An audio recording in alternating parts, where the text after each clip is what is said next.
What's going on, everybody?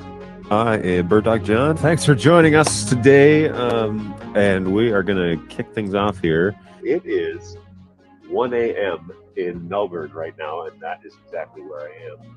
Without any further ado, I'd like to welcome Robbie to the show. What's going on, man? All right, let's see. Hey, what's going on, Judson? Hey, thanks for having me. I do much more.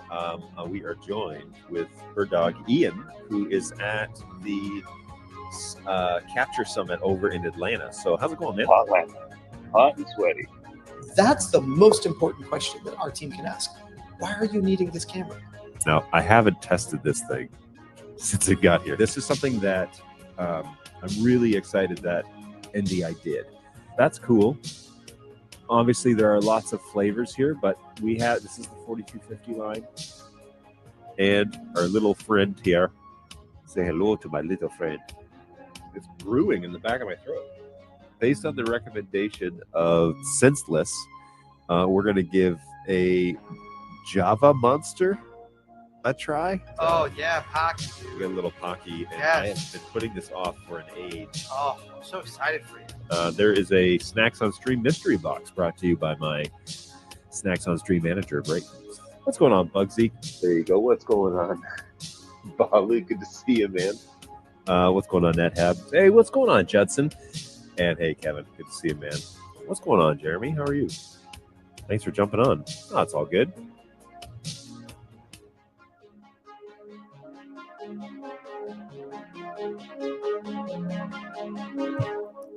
Yep.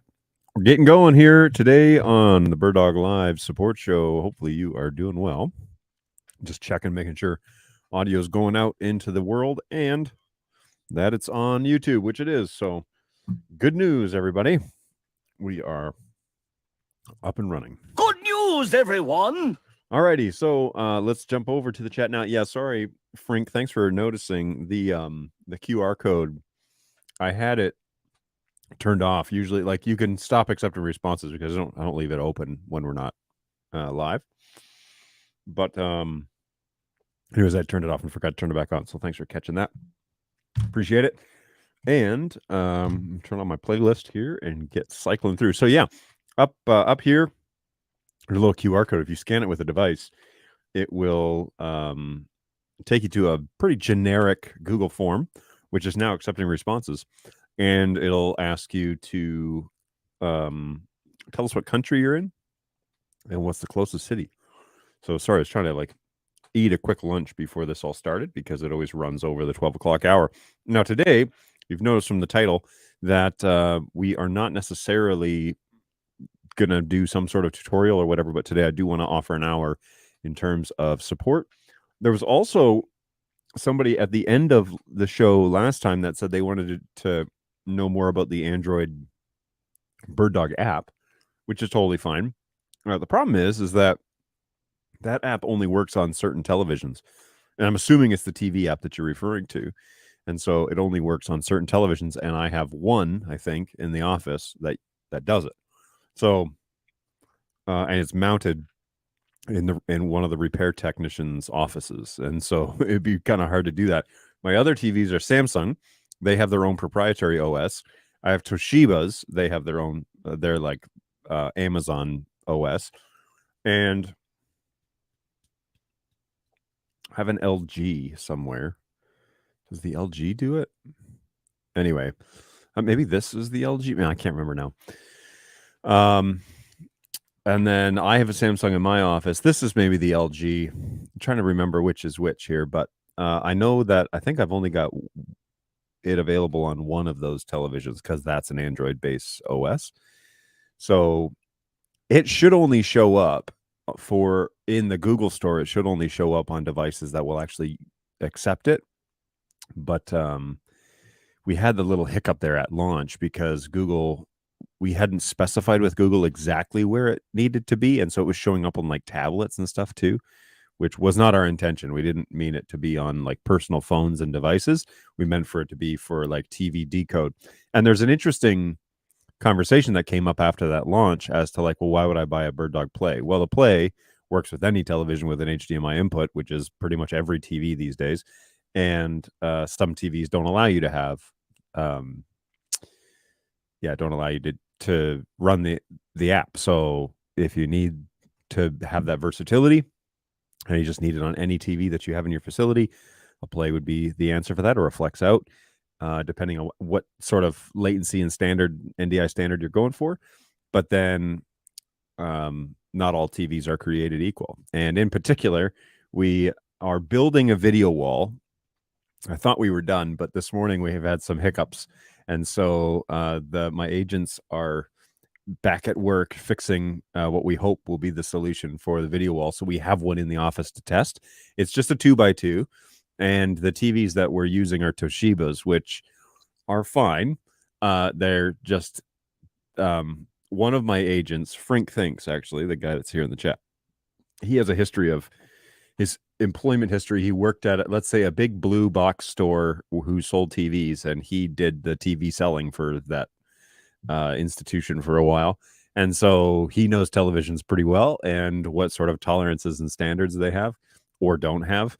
And so, yeah, it's been a bit of a challenge navigating. It's helpful because he's full of good and useful information, but it's challenging to navigate making an app for a TV and TV standards and what we buy to use as TVs as tests. Because as you probably all know, TVs are a dime a dozen these days, where they come in all shapes and sizes and various standards, and they do certain things on display that you wouldn't necessarily have them do in your home. And so, yeah, it's crazy, the world of television. So getting into like the AV world and providing an app that you can install on the TV.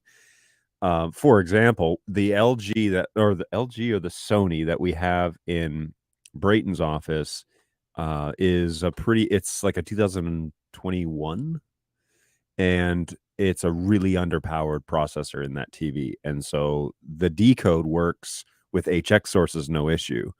But, and I can generate those. You can generate HX sources for anything that you have with NDI Bridge, which I could show you as a demonstration today because it's kind of a freewheeling type of day.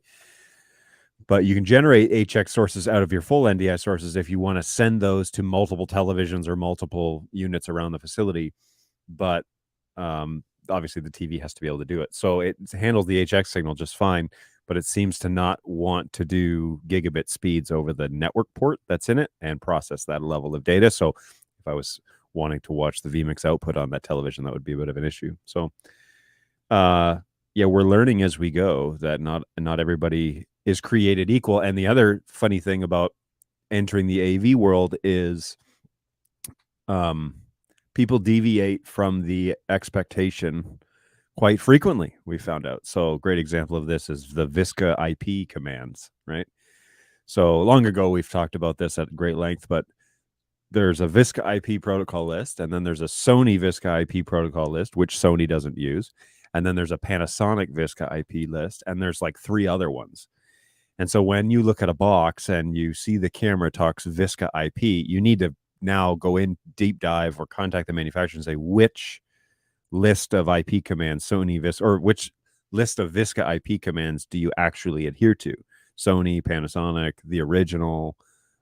There's like a proprietary one now from Sony. So Sony has a Sony VISCA IP command list, and then they've made alterations to it. And so they have like their own now that they don't even adhere to the Sony VISCA IP standard, which I think is hilarious.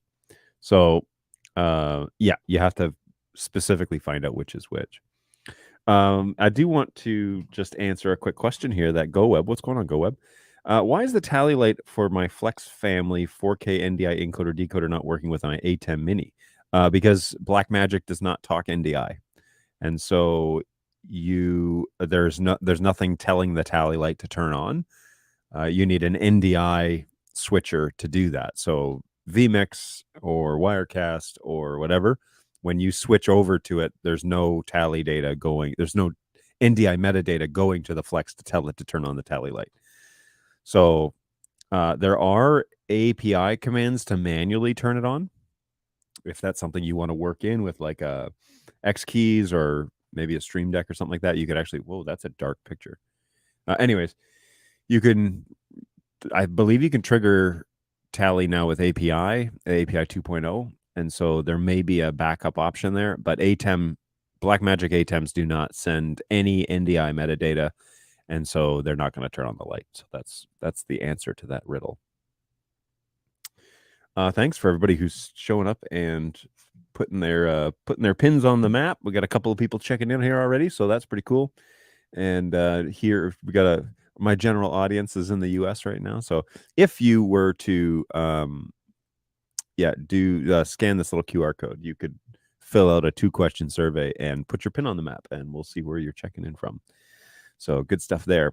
One of the things I had kind of toyed around with, I was looking at the NDI toolkit today and thought that if anybody had any requests, first of all, I'd be open for that. But the NDI bridge is quite a handy little tool to have in your toolkit.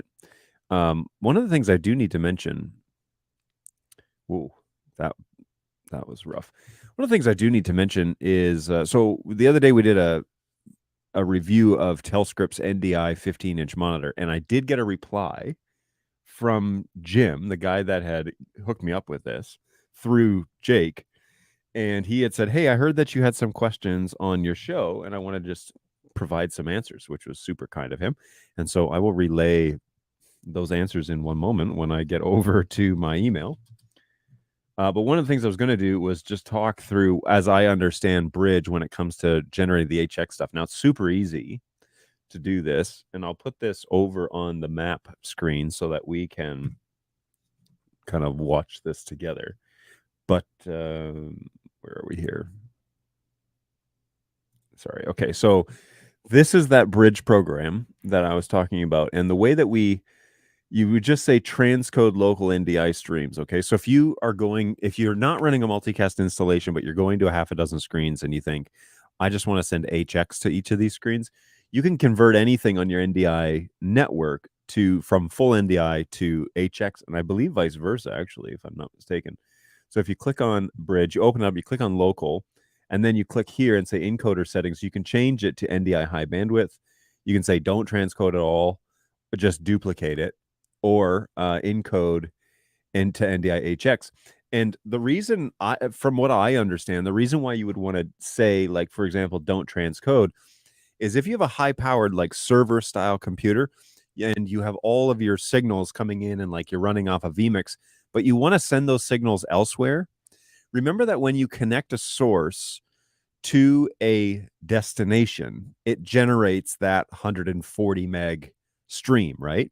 So instead of doing that, you could turn on Bridge and you could say, don't transcode, but then you could connect your destinations with your high powered, 10 gig SFP plus computer, which would be retransmitting the signals, but has the higher capacity to send out multiples.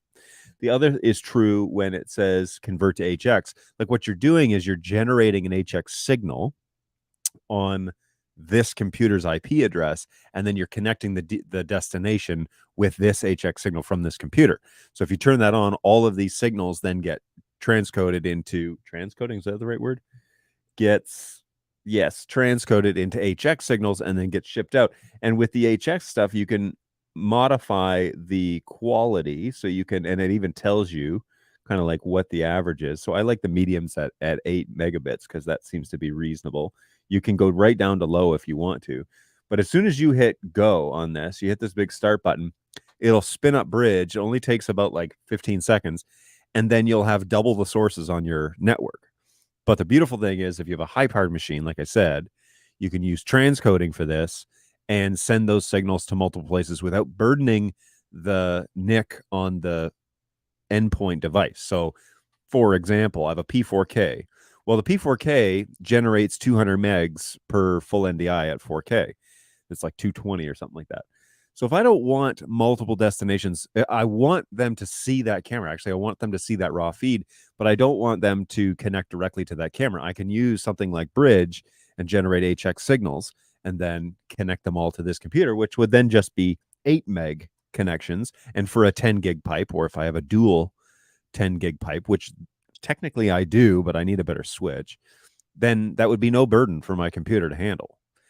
And it's such a great versatile tool. Like I don't know how to emphasize this, but it is such a great little versatile tool that we have, kind of like tucked away for free, and no one, like, they just didn't really draw too much attention to it. But I'm a big fan of Bridge, especially because now BirdDog is trying to play a little bit with the HX stuff and decode it on plays and SDMs and stuff like that. And so we definitely find this tool very helpful, especially because it's made by NDI. This is the standard. And so we have that at our disposal on any PC that we want to use. Now, it isn't a Mac program, which is one of the complaints, is that you do need to be running an actual PC computer to do it. But yeah, it's a great tool in your toolkit if you need something like that, because it offers some versatility. So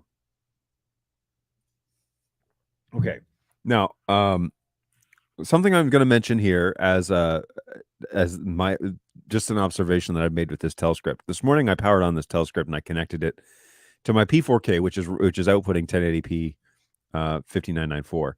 It is dropping frames like crazy, but the source itself is clean. It's coming into vMix fine. It looks to be, like, this is the P4K right here, but yeah, it's skipping all the time. So I'm using it, like I said on Tuesday, I'm using it as a way to like frame myself and to look into the lens when I'm actually talking to you now, which is beautiful. I love that. But it is definitely having an issue with the decode side of things. And so I'll have to navigate that a little bit. I don't know if there's a firmware update for it, but I will check that out after the show. It's just a minor thing. I'm used to frame drops, and so I can troubleshoot that for the most part, I think, for myself. And it may be this little switch. This switch hasn't been reboot, or it was updated recently, but anyways, it hasn't been rebooted recently, so might need to do that and like clear out the gremlins, but we'll see.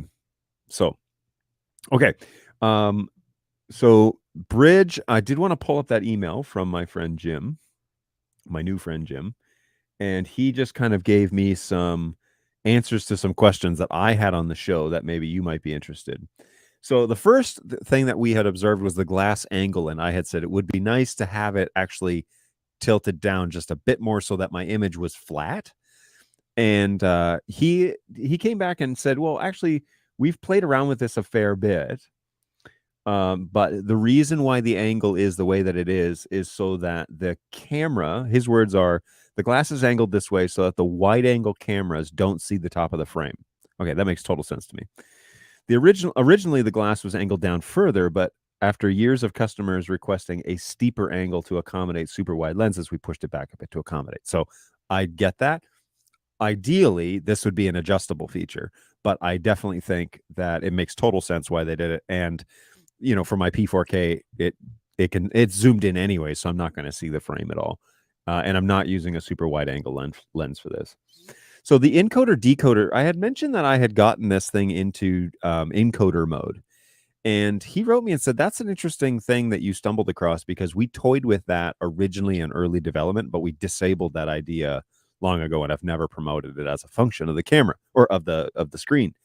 And so he said, I would love to know how you got into that menu, because you shouldn't be able to get into that menu, which would explain why it was difficult for me to get back to the decoder settings, because it's not supposed to be doing that. But I have yet to be able to replicate it. So I may have done a firmware update on it, and that may have cleared out those options. And so this is a demo unit. It came to me probably after someone else demoed it. And so, yeah, that's likely what's going on here. Is I updated it to the latest, and it eliminated that feature, and I can no longer see that option. But if you get one that's been sitting on a distributor shelf for the past year or 6 months, and it has the original firmware on it, you may see that, and you want to update right away to maximize the capability of their programming on this. So, okay, so he explained the Ethernet thing, because we talked about this briefly in the chat, and I was admittedly confused. But what he had said was there were two Ethernets inside this unit. If you look in the web UI, you can see both of those Ethernet, both of those options. Let's see if I can share this, because this might be helpful. So under network, and we want to go here. Under network, remember we have Ethernet 1, Ethernet 2. Now, I haven't inspected the unit again to verify that it has two network ports, but what Jim had written back to me and had said was that, okay, Ethernet 1 and 2, when we were developing these displays, we were unable to get a single chipset that could handle full NDI on one and HX on the other, or HX and full NDI at the same time. I'm sorry. So we split them between two separate chipsets in order to be able to for the display to handle all of the formats. So Ethernet 1 is directed to chip number 1, which handles the full NDI decode, and Ethernet 2 handles chip 2, which is decoding HX. When we were developing this upgraded board, that we only want to use one chipset to require only one IP to do for everything for the function of this device. So the next generation displays that will be 4K compatible, which were recently announced on some models, they'll also be decoding HX3 as well as full advantage of NDI5 and all of that stuff. So they are moving, I think they're sharpening the edge of that development to be a little bit more streamlined. But as it is right now, they had the two Ethernet options. And so that's, yeah, that's interesting. He said that, so when I logged in, it was set at 192.168.1.35 was this IP address. And he said that the default for their device is 1.168. And so just FYI, if you're getting a brand new one of these, which I would suggest because they're really cool, if you're getting one of these, their fallback is 1.168, and I can proclaim that the DHCP function on this thing works great. So I wouldn't navigate away from my I wouldn't navigate away too far from my ideal network configuration, but I know that's a hard sell for some people. So, and then the PoE thing I talked about, I couldn't really get the PoE chipset to work for this device. It wouldn't fully power up. And so he had said the PoE function is really for the NDI converter. That's where the chipset's really being used. And so the module for the board does not have enough power to drive the entire monitor. And so they toyed around with the idea of using a more powerful PoE, but that generated way too much heat. And so it sounds to me like the ideal, and then they'd have to like add fans and a whole bunch of other stuff. So they did not go with that. So they eliminated a larger PoE module, and that's why it continues to power that way. So DC power was the correct way to set this up, and it has worked. It's powered on every time for me on DC. I'm a big nerd, so I just integrated it with the automation of my studio, and now I just give Google a voice command, and it powers everything on for me. So to each his own. It's pretty nerdy, but I love it. So that is how I've integrated. He said, okay. And I think you've had some other questions. I'd be happy to help you out with those. But I can't remember those. So thank you, Jim. Thanks for sending that over. I really appreciate it and clearing up some of my questions I had. I've really enjoyed using it. It's been really great. And ironically, so 2 weeks ago, I had no teleprompters and now I have two. So I have this one from Telscript here in my studio, in the main studio for the Bird Dog use.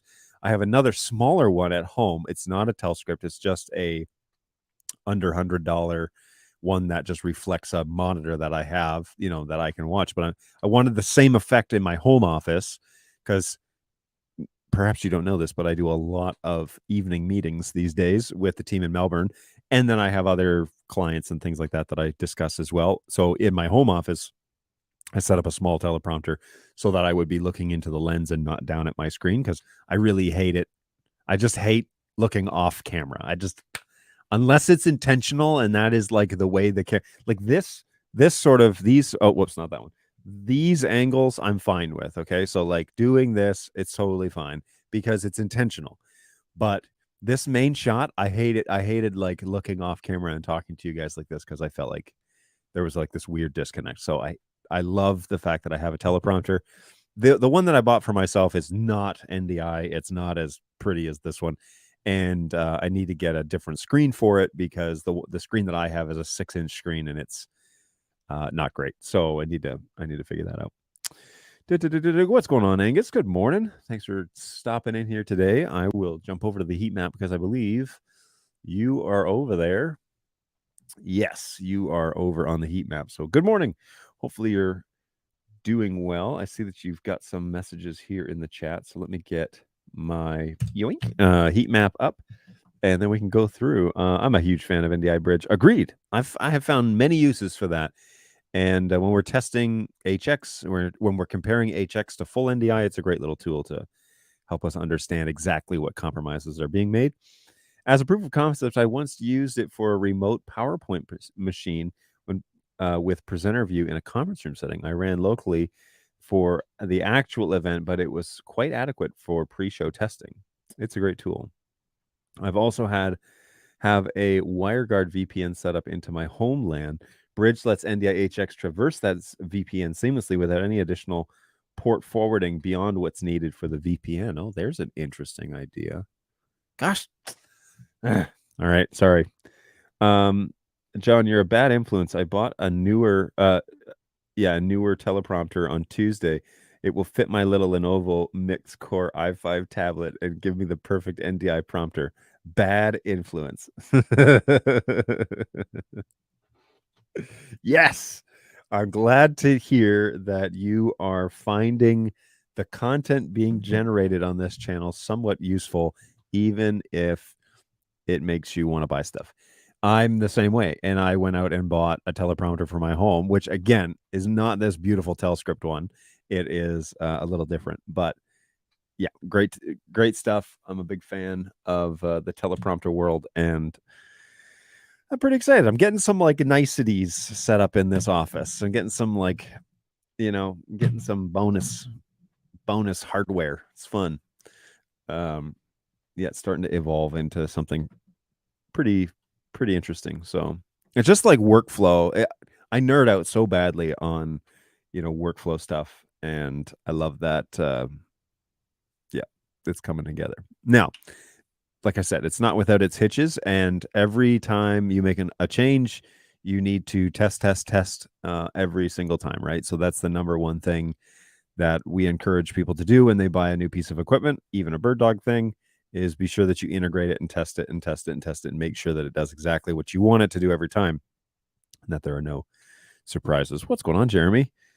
Greetings. Hey, we're in the same state as you today. Oh, that's fun. What are you doing in Michigan? I hope you meant Michigan because that's where I am right now. It's tremendously useful, and I feel like I'm among friends whenever you're live. Oh, nice. I feel that same way. It can be a lonely world out there when you're the only guy touting the NDI dream. And that used to be the case way back in the day, which was where my original audience came from. It was like all these rogue guys doing NDI and needing somebody to like bounce ideas off of. And now it's just kind of like come and hang out. I mean, I think it's still that, but yeah, it's good stuff. So happy to have you along, Angus. And yes, welcome to the. You're a regular for sure. That's it's a little weird when you're gone for a couple weeks at a time. So thanks for having you back, and Jeremy too. It's always good to have Mr. Klusterman on this show. So good stuff. So yeah, we talked about Bridge. I am going to shut that down because it's consuming some of. I haven't actually started up. Now, here's the thing about Bridge that I haven't played with very much. Does anybody have any experience using using the remote functions of Bridge? Like, how consistent is it? And yeah, how consistent is it? Because obviously I have not had the need to use this, and I don't have two PCs. I have this machine, and then I've got a lot of Macs in this office, and so I don't have any way to even try it out locally because I don't believe Bridge is available for Mac. So actually, I'm quite certain it's not. So yeah, the I'm just curious how people feel about that. I will throw the heat map up here real quick. Thanks for everybody that's jumping on and taking care of that. That's pretty exciting. I spent some time on Tuesday of this week kind of nerding out with Jake about workflow ideas and doing a lot of like remote assistance, but sessions and remote production, trying to figure out what the right solution is for that and just like what workflows are. Well, he said, just kind of off the cuff that he was a pretty big fan of Google Chrome Remote. And so I tried it out, and it was actually really consistent and quite stable for being a remote service. I guess it's a WebRTC stream from what I've heard. But anyway, so I set it up on my machines, and yeah, it's pretty cool. And I'm very interested in exploring like a remote production level using that because so I have a studio. It's on the other side of the office. And my office and the studio are only like 12 paces away from each other. So it's not the end of the world. But I've got 2 computers in here and I've got 3 computers in there. And now I can basically remote into any of these machines, including my home machine and including my home laptop. Or I can remote into any of these computers as long as they're on. And that is pretty nifty because sometimes I need to transfer a file or I like record something, right? I go back to my DaVinci Resolve machine and I forget to upload it. Well, now I can just log into this machine and upload it and then log off of it. So yeah, really easy to use. And I've been kind of happy with that. But then I turned on vMix and I was sending the vMix output to my office, but then I was switching the show from my iPad. Actually, I have a one of those pro iPads, and that was pretty easy. And so I was very impressed with that. And yeah, I've been actually very surprised by this Google Chrome remote. It seems to work really well. And so it's given me a lot of ideas. The thing I don't know about is something like NDI Bridge. Is it consistent enough with bringing NDI signals into your network? Because I'm used to Bird Cloud and I'm, I'm like jumping all over the place. On Tuesday with Jake, I talked about hosting vMix in the cloud. And then he had said, well, really what his method is to have it on-prem and just remote into the machine from wherever he is. And I was like, oh, that's a great idea. So then he was showing me Google Chrome Remote, and then he was, walking me through what his workflow is. And that makes a lot more sense, especially because as long as the on-prem machine is on, and as long as, you have halfway decent internet, it works really well. Like that would be a great workflow and would versatile your availability to not necessarily have to be in the studio every time. Now, it's a single man show. Not only am I producing the show, but I am the show. So there's quote of the day. I am the show. So obviously I can't produce this from my office without me being on camera, but it is nice to know that, that workflow seems to work really well. Okay. Let's jump over to, so working remote with intermittent.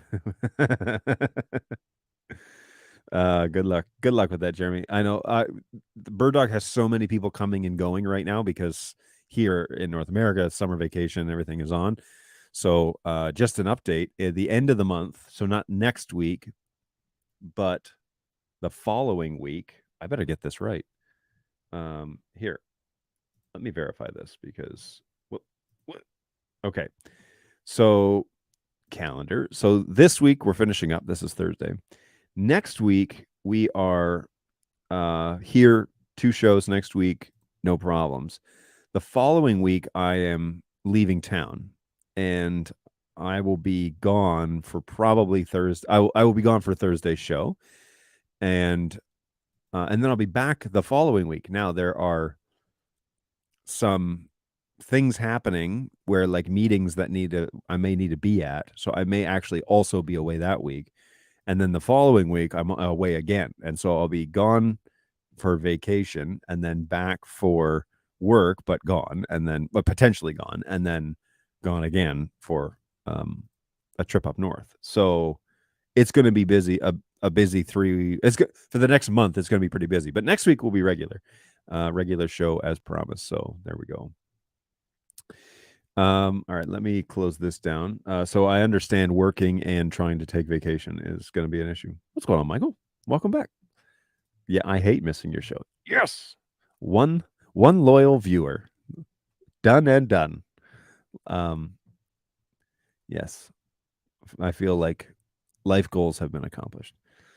As in KVM over NDI Bridge? No, as in just bringing sources in over Bridge. I don't know anything. Like I haven't played with it very much because if I'm going to bring sources over, I'm going to use Cloud because I know that one a whole lot better. Okay. KVM over NDI Bridge works really nice. When I have my Lenovo tablet set as a comfort monitor, probably a confidence monitor, I plug in PowerPoint Clicker to the tablet and enable KVM. That it works nicely both locally and over Bridge. Resolve is also so good. It is good. I'm a big fan of DaVinci. I spent 12 years editing with Sony Vegas. Oh, sorry. And wound up switching when Vegas couldn't pull a clean key on some 4K footage that a client sent me. Resolve handled it perfectly, and I've got it on 3 different machines now. Small control panel is great. I can do a rough cut of a video without touching the mouse or the keyboard. It's true. For remote work, I use VNC tunneled over WireGuard. There you go. Yeah, I have used VNC in the past, and I've heard good things about it, but I haven't.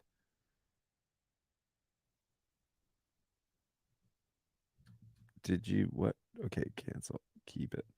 So, what is the VNC? Download VNC Viewer. Yeah, VNC might be the way to go because with Google Chrome Remote, you have to be logged into Chrome with your profile in order for that to work. And that's okay, but if you're remoting in to help other clients, that's not going to be an option. So yeah, perhaps having a VNC option. Do they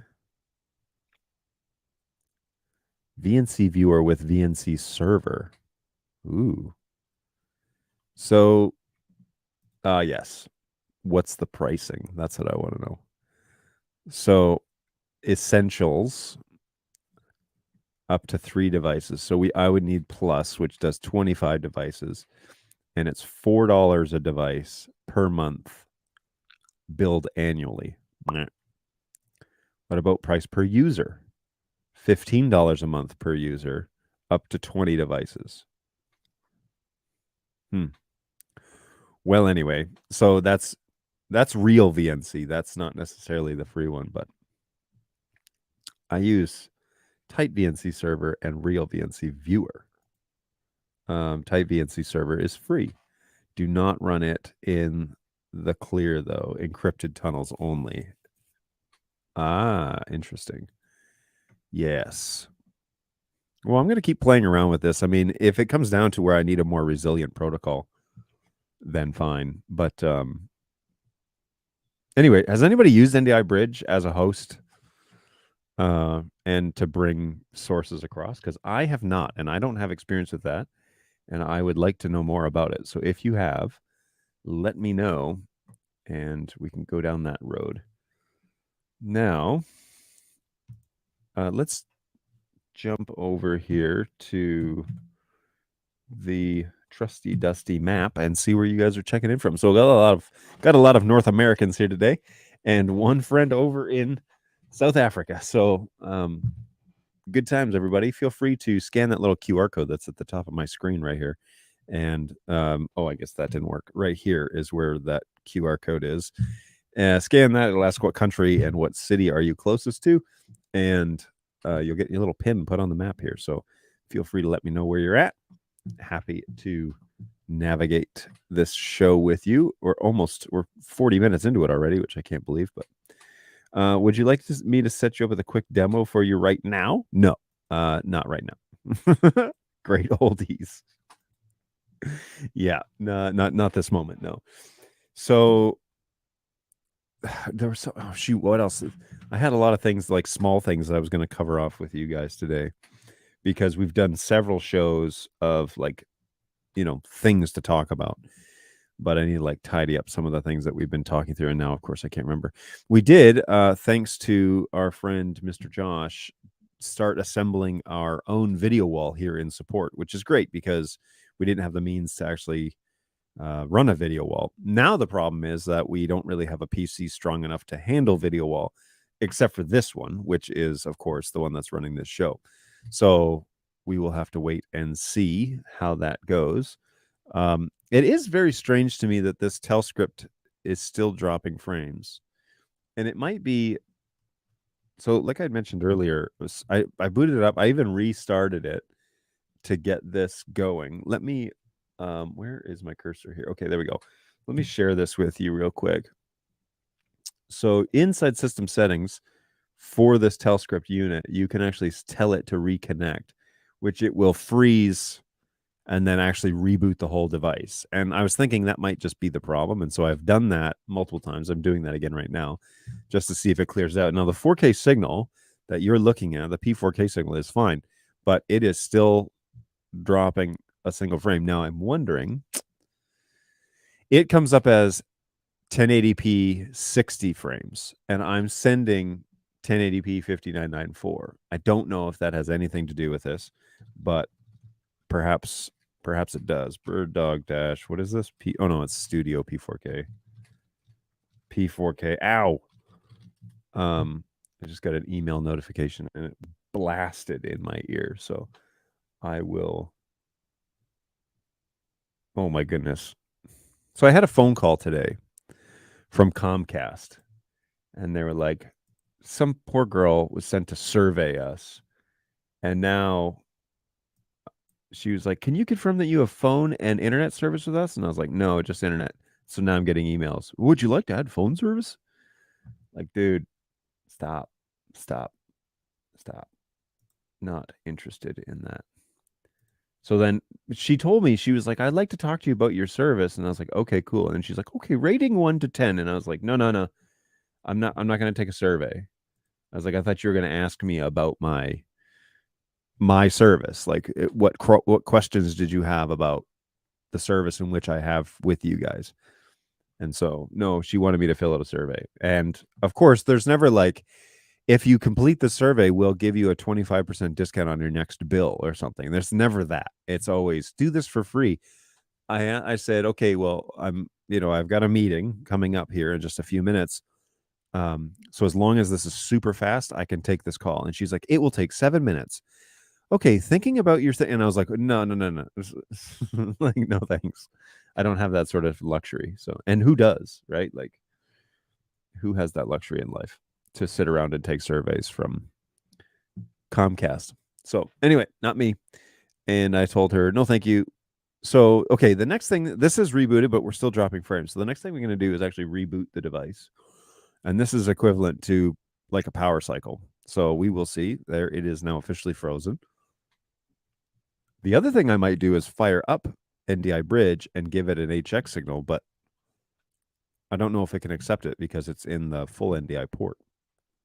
So I don't know. But we're in reboot, and we'll see if she comes back. I see the screen, the boot up screen happening. And we're searching for sources on the network. Okay, I got the green screen. Green screen's turning on. Failure to connect codec service. That's not good. So now I just have a solid green screen. So I'm going to say reconnect. That's interesting. Okay, screen is rebooting. Or I mean, screen is reconnecting. There's my image. And do I have drop frames? No, I do not. So rebooting the device and then reconnecting the source has seemed to fixed whatever riddle it was that I was working on here. So I'm not dropping frames anymore, which is great. So I don't have to switch to HX or anything. All righty. So that's all good and problem solved. Let me think about what else we're doing here. Man, there's like so much stuff going on right now. Next week, I am going to be extremely busy. I am going to do the shows next week, but they will be kind of relegated to the time allotment, mostly because I'm planning on doing a lot of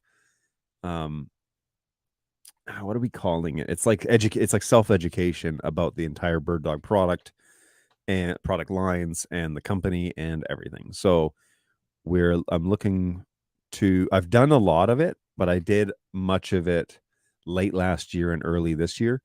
And now that things have been launched and some things are moving in certain directions, I need to probably go back and redo them. And so I'm going to use my new studio space and take care of all of that. So I'm pretty excited about that. But it's going to be a lot of work and a lot of editing, and I'm going to be using DaVinci for that process. And so getting those all up, and the HQ guys would really like to know, like, when will that be kind of roughly done? So we're working through a lot of that right now to figure out how. So that's like I'm committing most of my time next week to doing that, because the following week then I'm leaving. I'll be in on Monday, and I'll probably be out Tuesday afternoon or something like that. Or I don't know when I'll be leaving, actually, now that I think of it. So I might be leaving Tuesday afternoon. Is Tuesday? Jeez. Yeah, it's all running together here. So I'm going to have to, because we're going to be down in Tennessee on Wednesday. And so we're going to need to be at our destination on Tuesday, which would be probably like Kentucky. Ooh, yeah. Okay. So I don't know what that week's show is going to look like. I might have to make senseless get on here and do this. But yeah, good times, and it'll be a very busy couple of weeks, and hopefully you're finding some time to take a break as well.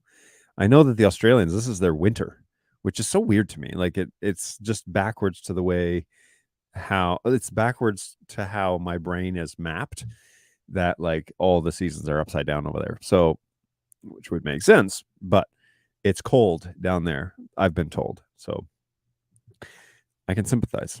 I understand cold. Sanaya says hi. Hey, what's going on, Sanaya? Hopefully you're doing well. Thanks for jumping on. It's getting a little late down there, isn't it? Over there. Thanks for stopping by. Always appreciate that. All righty. So I don't know. Feel free to throw something in the chat if you have anything that you'd like to talk about. I do want to start. So I did kind of like a product overview with Telscript's NDI screen on Tuesday. If you missed that, I re-uploaded that yesterday. And then this morning, a video on birddogjohn.tv went live about Jake talking about how he uses Central Control, which is the Jodamax software, how he uses Central Control to do the teleprompting, and he uses one of the Stream Deck foot switches to advance it, which is so cool. And so he kind of, impromptu walked us through his rig. And so I cut that out of the show and put that up there today for you guys to see. So those two new videos will hopefully prove to be somewhat helpful. And if you missed the show on Tuesday, those are good reminders. Those ones are pretty short, those little videos. I'm also trying to figure out what Instagram Threads is all about. I know that it's basically the Twitter the response to Twitter, but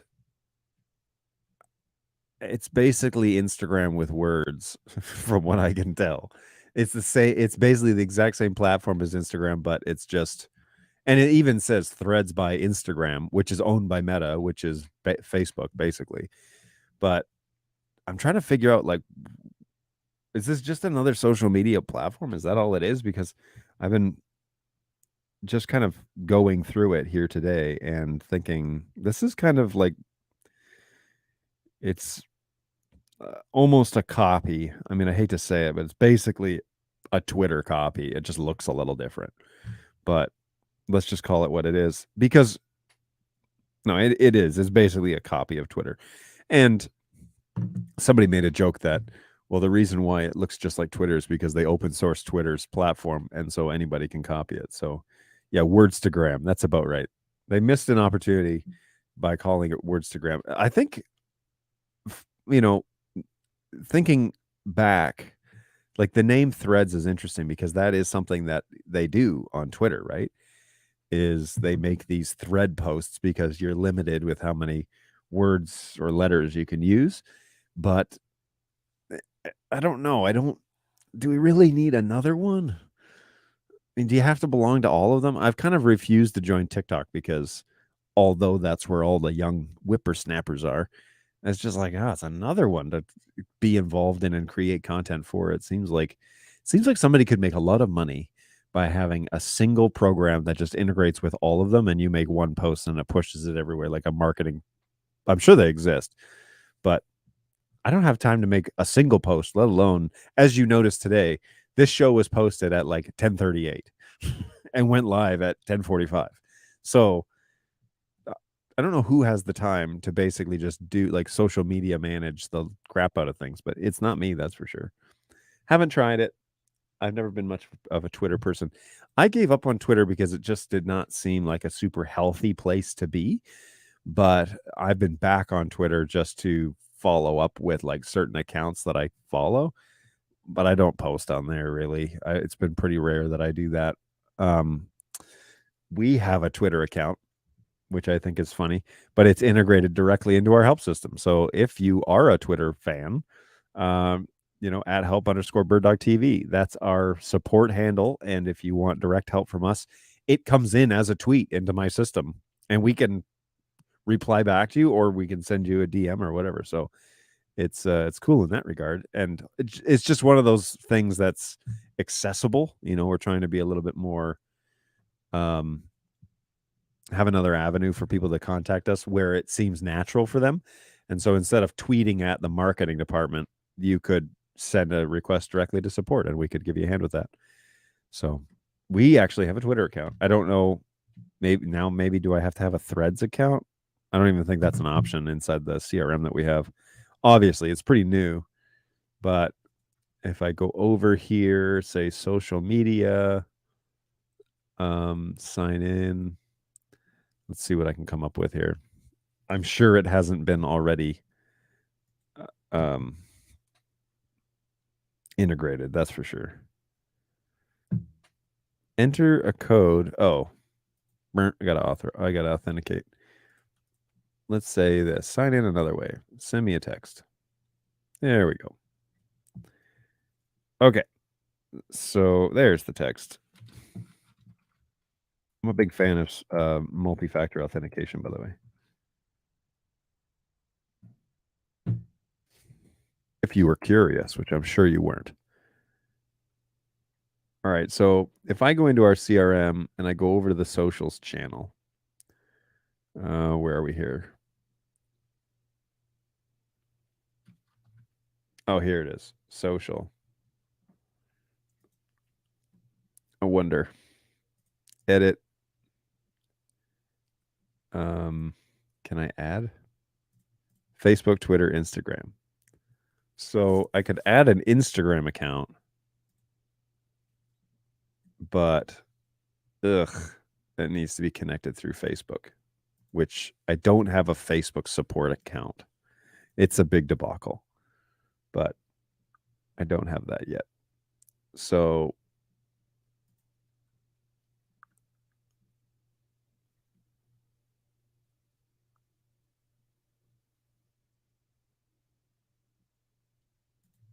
All right, whatever. All right, so let's jump back here. Yeah, multi-factor authentication for the win. I agree. Good stuff. Okay, so let's throw the now, like I had said earlier, we are just going to run short today, mostly because we there's a ton of stuff that I need to tidy up here, and my time is running short. Like the ghost of Christmas present. So there's a lot of things that need to kind of get tidied up and things that I need to probably focus on. So and by the way, I didn't even get to say this on Tuesday because I had totally forgotten, but it was Happy Prime Day here in the US, at least on Tuesday and Wednesday. So if you missed it, you have to come back next year, I guess. But yeah, Prime Day was on Tuesday. If you scored any sweet deals, let me know. I don't think I got actually I did get an odd deal. So there was so I go camping, right? And headlamps are always like the little head straps. They're always like $15 a piece. I found one by Energizer for four devices for $15. And I was like, that can't be right, because the other ones were all like 2-packs, and then this one was a 4-pack for $15. And I was like, buy? And I went through and it was like shipping you four headlamps for $15. And I thought, man, that's dirt cheap. So they may be throwaways, but yeah, we'll see. So they will arrive sometime this weekend, I guess. Somebody got a teleprompter. Yes, the newer teleprompter that you were talking about. My little pseudo one came with like a remote control, and it talks about connecting it via Bluetooth to your iPad and downloading the software so you can. It is like to actually make it a real teleprompter. Seemed extensive, but I am willing to give it a try anyways. So what I used it last night on a meeting that I had with the engineering team, the teleprompter that I had, and it worked pretty well. I still don't know if I have it perfectly lined up, and the screen that I have for it is not very big. And so I need to get a bigger screen so that it fills the actual area. It's not as big as this Telscript one is. This Telscript one is 15 inches, and the one that I have at home is like 12. But the screen that I have is 6 inches, so it's really tiny on the big screen. So whatevs. I've already got Joe's software working nicely, so that's what I'll be using going forward. Nice. I need to probably ask my team. Central control. I need to ask my team. Is there like a trial on this? There's no limitations for 30 days, after which point a license must be purchased or the device will be disabled. The trial version is the equivalent of an Elite. So for Elite, he wants $250. It is a one-time buy. The Pro is the most popular at $150. And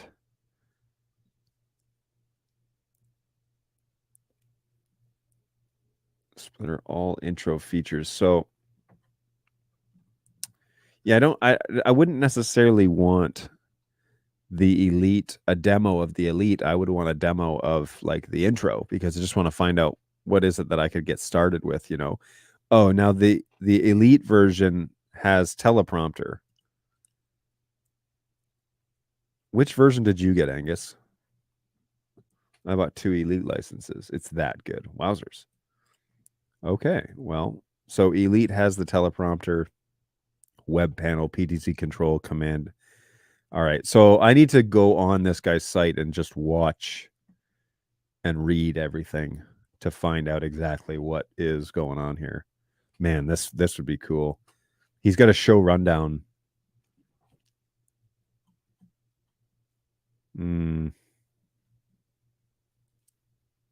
Interesting.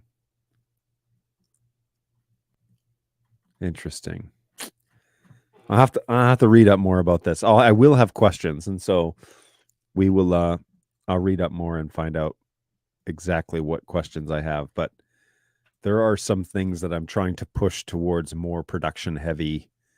Production heavy. I don't even know like how to formulate this. Trying to get tools enabled for these places that I'm helping to be a fair bit more, versatile. We'll put it that way. And I want the guys that are on stage to have the tools they need to do the jobs. Money is always a question and a consideration, some more than others. And so where you invest is a critical piece. But for a lot of these items, like you need a computer to run it, for example. Now, does this program work with PCs and Mac? Is it PC only? System requirement Windows 10. Okay, so it's a PC based, which would make me, think about firing up a virtual machine or something like that to run it. But for production based stuff, yeah, I need to like deep dive this. I think that's what makes sense. Because I'm not 100% sure how to integrate it fully, and I have a lot of questions as to like what its use case is. As an example, the show I shared the link to last week has a lot of titling and overlays. I provide all of them through vMix. The show is cut on an ATEM by a TD and then called by a producer. Sometimes I need to pop up an overlay while they're both busy setting up the next cuts. With central control, I can trigger the keyer channel on the ATEM, run my overlay, and then close the keyer channel without interrupting them. Interesting. Is now the best time to update my P120 Silicon 2 update? Maybe. The Silicon 2 is still in a beta format. So if you don't want to run into whatever sort of gremlins might be there, you may want to wait. But I do know that Silicon 2 is right on the edge of being officially released, like the latest version. So perhaps wait. Mostly unless you really want those features, but perhaps wait, because I know that they've almost got it to a place where they're ready to share it, and it'll be cleaned up from the beta version. So if you don't mind doing the update process, then by all means. But can I revert if something went wrong? That I don't know the answer to.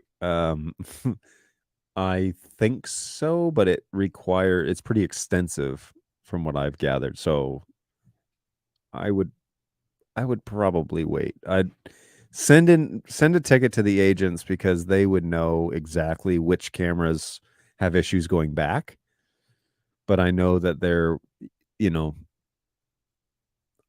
I don't have all the firmwares mapped out like I used to in my brain, where it's like, if you do this and go to this one, it's going to do this. And I used to be that good, but I've been removed a little bit, and on purpose, by the way. I've been removed from that, and I've given those tasks over to my kind agents at help@birddog.tv. So feel free to check them out. Yeah, okay, I'll wait. Yeah, I'm pretty sure like we're not too far out from seeing another release, at least a beta, but I'm pretty sure they're quite close to getting that done. So, well, let's take one more look at the heat map while we're here and just kind of see where everybody's checking in from. I really appreciate everybody kind of participating in this. This is a fun little experiment that we have all the time, and it'd be great to get more dots all over the world. So tell your friends and family, or wives and children and sons and daughters and husbands that we are always looking to hang out with new people and talk about what it is that they're up to. So feel free to share this show with people that you might find that might be interested in that. It's birddogjohn.tv. It's where I can be found over on YouTube, and it's a good place to find us out. Frink says, hey, if you're on 94 and go to Silicon 2 update, there's no problem moving away from the Silicon 2 beta. There you go. So Frink says it.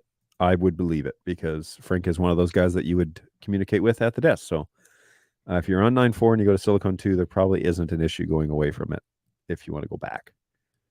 Cool. Thanks, Frank. Appreciate that. All right, guys. I did promise a shortened show today, and it is now noon, so I have to get on to it. And I really appreciate you coming along for the ride. Longer shows probably next week, but I am going to also be thinking through what else it is that we need to share.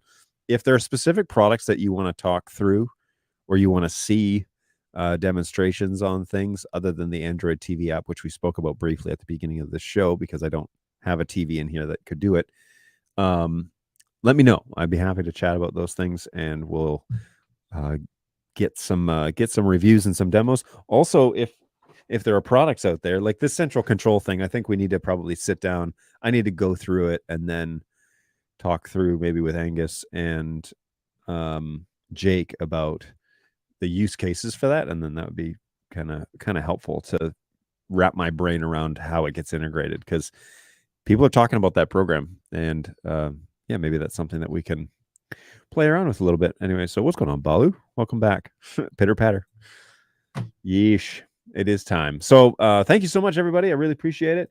That map was a lot of fun, and we will definitely be looking for you next week. Next week, regular times, Tuesday, Thursdays, 11:12 Eastern time. And then next Thursday, we'll talk about kind of what the plan is with shows. It might be that I have to do a show on Monday and then miss Thursdays like I did last week. I missed Tuesday show last week, but we'll do a Monday show, and then maybe we'll do something else.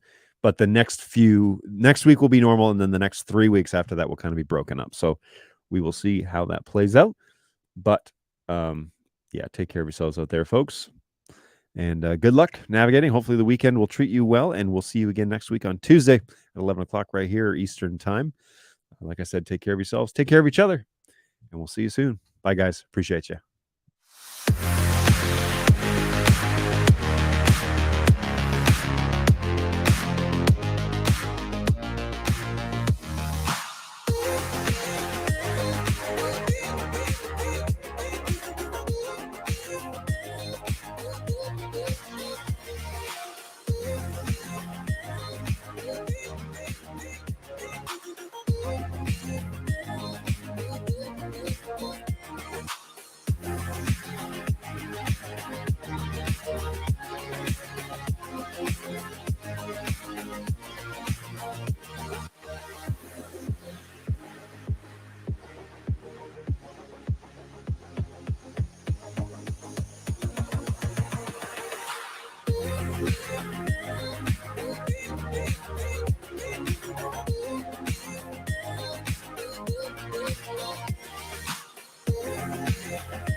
Resistance is futile.